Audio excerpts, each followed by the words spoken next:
Good evening, ladies and gentlemen. Blitzball Champ is back here with a brand new video.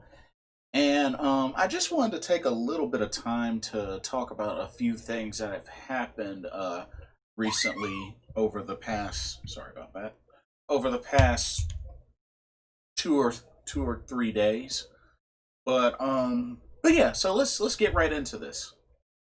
So the main thing I wanted to talk about was uh, a few things that happened in last night's Monday Night Raw, the most recent Monday Night Raw TV taping. So, had a couple of returns.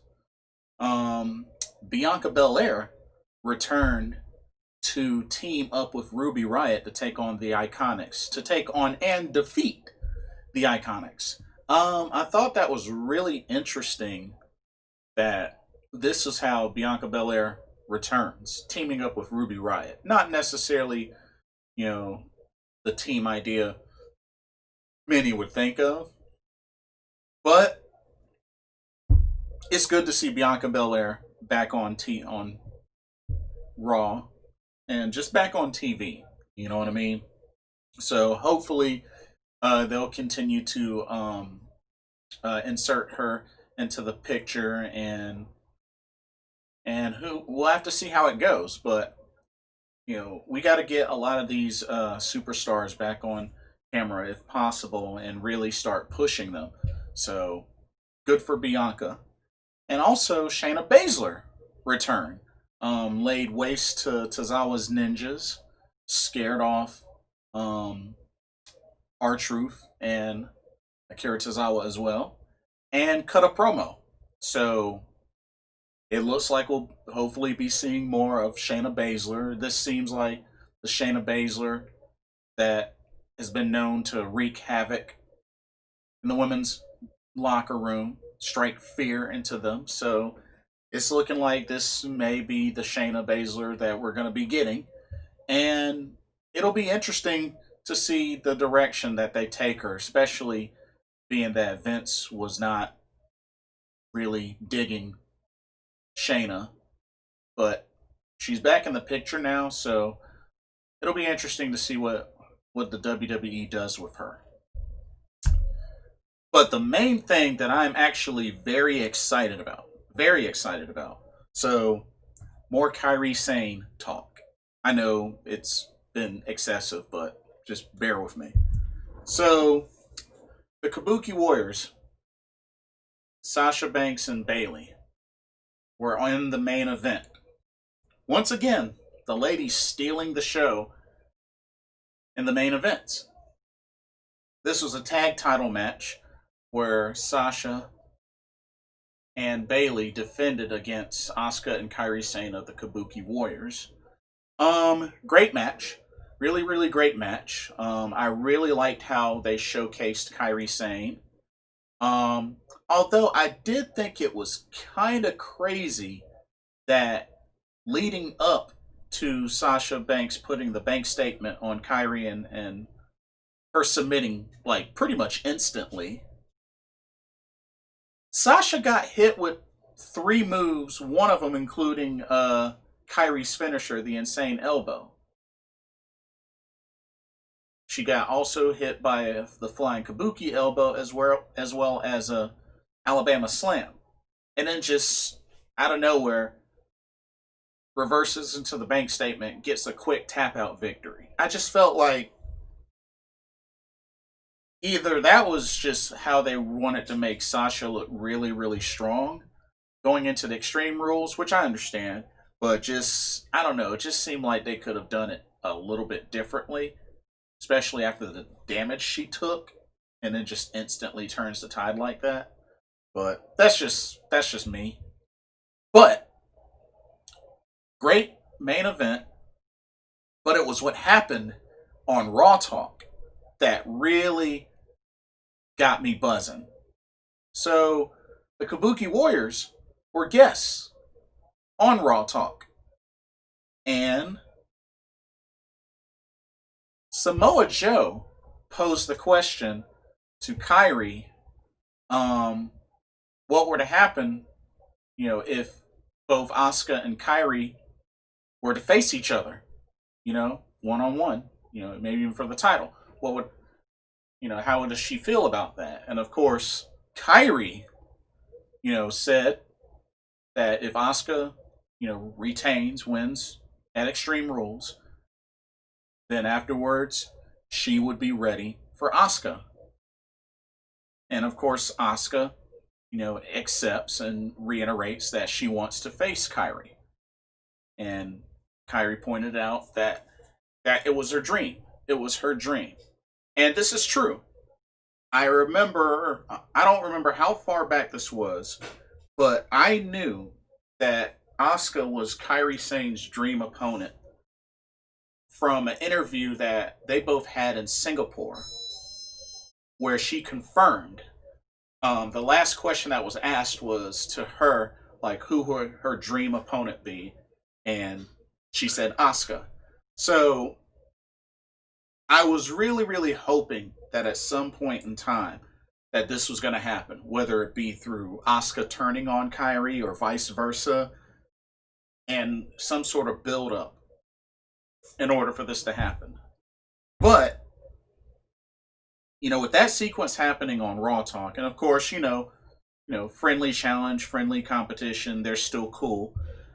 I think if everything still goes as originally thought, with Kairi Sane leaving the WWE, then this could potentially be her farewell match against Asuka, her dream opponent. And hey, of course, put the title on the line. But this is the perfect opportunity to have it. Her farewell match against her dream opponent. I think that'd be cool. I think that'd be really cool. And if Kairi doesn't leave, then maybe they'll alter it and kind of make some sort of build up to maybe them splitting. I don't know. There's much to be seen, but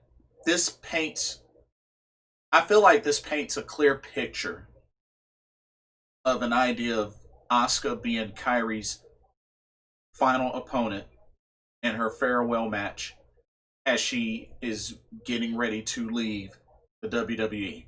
Because, she's been wanting to leave since May, apparently. But at the same time, she's being offered a big contract by the WWE to stay and get paid more money than she's ever made anywhere else. So it'll be really interesting to see what happens with that. But I think all the hardcore fans, all the marks, would definitely love to see this match. Because if I remember correctly, see, Asuka has faced Io Shirai. Io Shirai has faced Kairi Sane. But I don't believe Kairi Sane has ever wrestled Asuka. Like, ever. So, this definitely is hype. There's a lot of hype behind this. So, I really feel like this is a great opportunity for these two to really be showcased, and they need to give them plenty of time to be showcased. So if this is possibly Kairi's farewell match, I couldn't agree more with the opponent and being Asuka, her dream opponent. And I hope they put on a clinic and really take Joshi Pro Wrestling to another level on American soil. But definitely excited for that, and I really hope that happens. Which, with Bayley and Sasha retaining their titles, on this being the go home week leading up to Extreme Rules, typically, the wrestlers with the most momentum going into a pay-per-view typically end up losing. But we'll see what happens.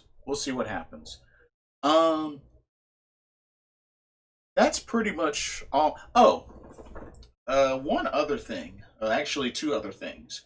So, Stardom also, has been getting going again. They making some more shows. Um, I guess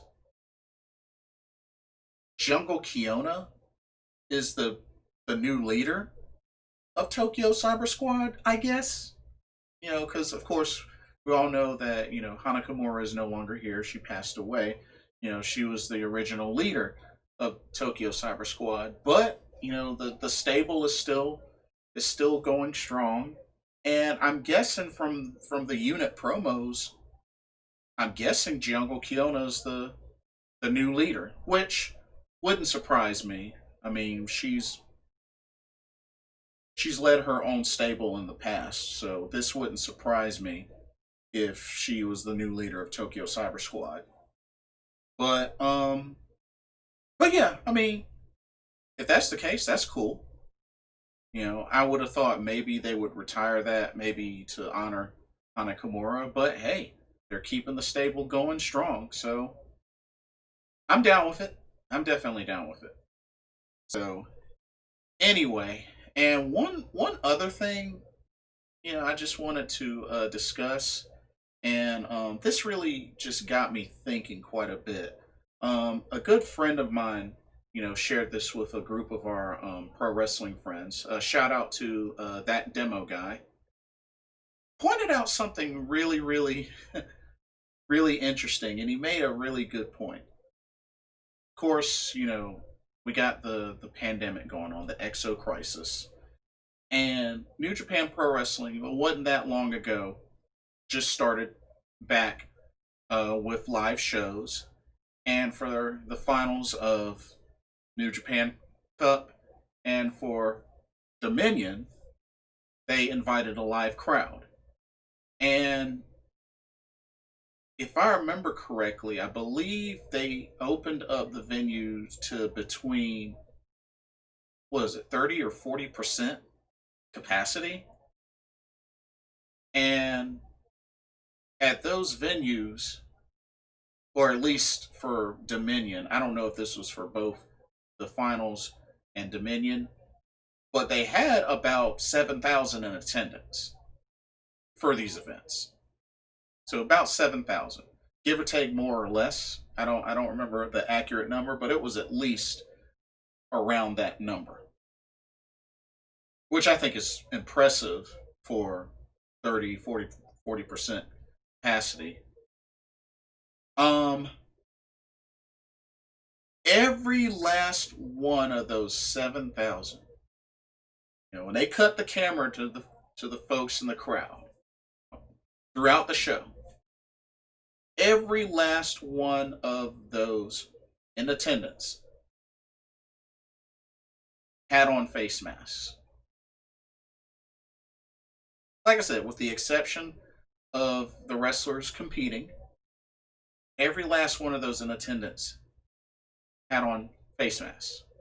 And of course, that was the same with the Stardom shows as well. Although smaller venues, not as many people, still everybody was covered. I feel like it's sad that you know they can do that consistently. And of course, these shows are usually, you know, 2, 3, maybe sometimes 4 hours long. Stardom probably not so much, maybe 2 hours. But New Japan Pro Wrestling shows, especially main like shows, usually are gonna be about 3 hours or more. But my point is, everybody can go to these and sit through the entire time with their masks on. But yet, here in the US, we got folks that can't wear a mask, even for a simple grocery store trip. I think that's sad. I think that's really sad. But that's just my opinion. That's just my thoughts on it. But anyway, that's really all that I have. Like I said, the highlight the main highlight of this was to talk more about Kairi Sane, because stuff is just developing, more and more ever since she returned, ever since hearing about, the contract situation and her desire to leave. Like, it'll be interesting to see what ends up happening. I don't think anything is set in stone yet. Of course, there was also the idea of her being an ambassador for NXT in Japan. Don't know if that's still a possibility or not, but hey, only time will tell, and hopefully we'll hear more of a definitive update soon. But that's all that I have. Let me know your thoughts, comments, like, subscribe. Y'all know the deal. Thank y'all so much for watching. This is Blitzball Champ signing off. Everybody have a blessed day. I'll see y'all soon.